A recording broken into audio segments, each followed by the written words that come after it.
Pinapinating itlog. O, diba? So, mga katakers, dinagdagan ko siya ng fried onion.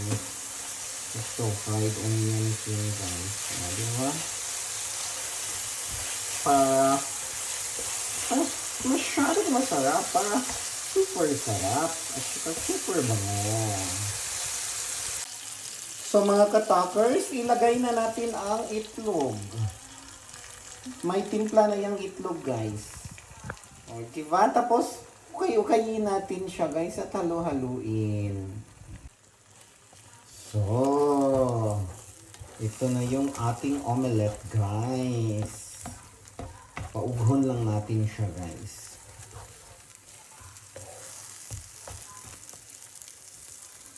Wait lang. Tapos, magmugna ta, guys. Lagyan natin siya ng bagoong.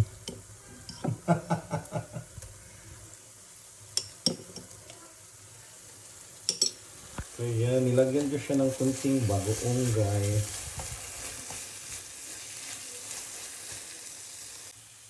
So mga katakers, mauna niya ang atong giluto, mga katakers.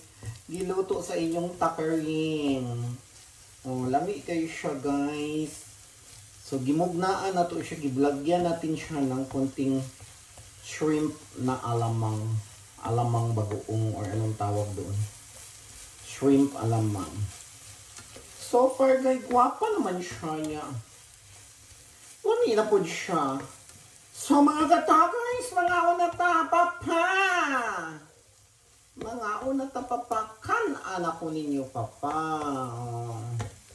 Ito na yung ating